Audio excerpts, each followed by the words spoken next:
Welcome back, comrades. Today I wanted to talk a little bit about the Cloward-Piven strategy because I believe that it's being used today to destroy this country, to destroy the economy, to collapse capitalism, to ultimately, fundamentally transform the United States of America. People think you're crazy when you say stuff like that. And I just say, well, look around. What else is happening? You tell me what's happening. The Cloward-Piven strategy, a strategy of orchestrated crisis. These first proposed in 1966 and named after Columbia University sociologists Richard Andrew Cloward and Francis Fox Piven. The Cloward-Piven strategy seeks to hasten the fall of capitalism by overloading the government bureaucracy with a flood of impossible and unsustainable policies. And that's what they're doing. You can't see this? The progressive movement and the unions have teamed up, and they're perpetrating a Cloward-Piven strategy on the United States of America. And they're using Saul Alinsky's Rules for Radicals, the organizational skills, to pull it off. To work inside the system, to create this. See, Saul Alinsky and Cloward-Piven go hand in hand. Saul Alinsky says, get inside the system. Cloward-Piven says, once you get in there, this is what you do. You undermine the system. You create crisis. The financial crisis was created by the progressives through the Community Reinvestment Act.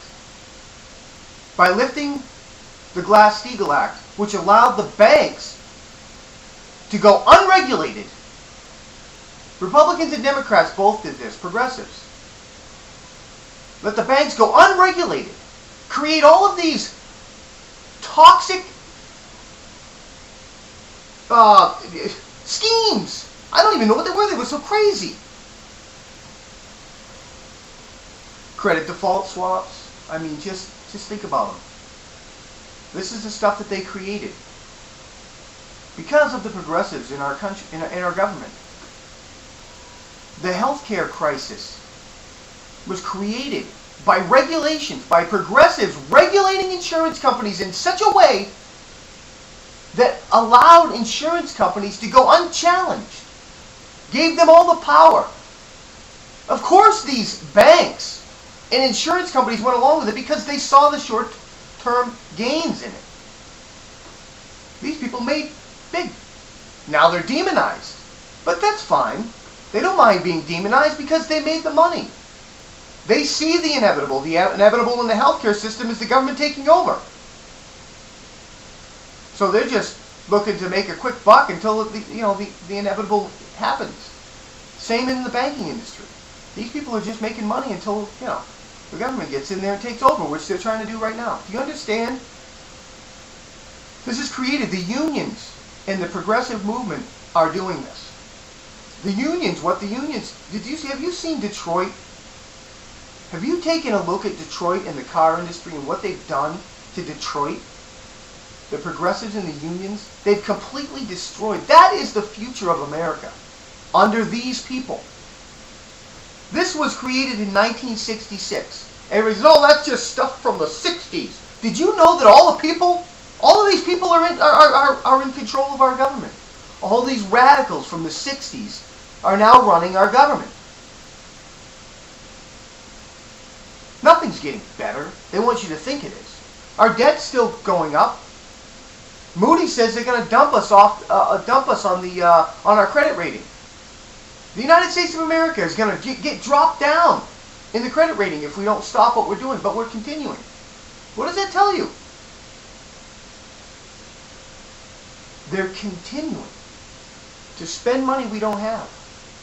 Every other day there's a new jobs bill going out. Every other day. Getting everybody, continuing the unemployment for people. Which I'm not against unemployment. I'm against why they're on unemployment. Orchestrated unemployment is what this is. They're keeping the business community completely up in the air about what's going down. and if they're going to be able to do this. They're going to do this hook or crook, and then nobody's hiring. Everybody's laying off, outsourcing, still outsourcing. The unions are also. Did you know that almost every government employee is union? People say, oh, the unions, they fight for, better wages for the people. Really? I mean, does our government pay our people so little that we need unions fighting for higher wages and entitlements for these people? California, $500 billion in debt from union entitlements. Arnold Schwarzenegger said that's 6 times higher than their budget. Do you understand that? They want a bailout from the government, that state. You think that Obama's not going to bail them out? These are union entitlements. He's going to, and he's going to pretend he's a savior for doing it. We need to help those people, but it's all about putting that $500 billion debt on top of the debt in the government, because this country will collapse under its debt. It's to hasten the fall of capitalism.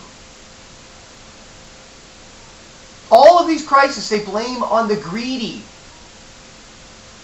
They caused it in government, the progressives, using Cloward-Piven strategy and Saul Alinsky's rules for radicals, which teaches them to organize, to work inside the system.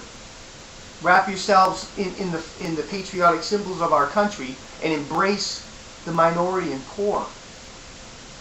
And who can stand against you when you pretend to be on the side of the poor? When you wrap yourself in all the humanitarian aspects of the country, which you created, by the way. They created the suffering. Their ends justify the means. You can't see this? Are you really that blind that you can't see that they caused these things? God bless America.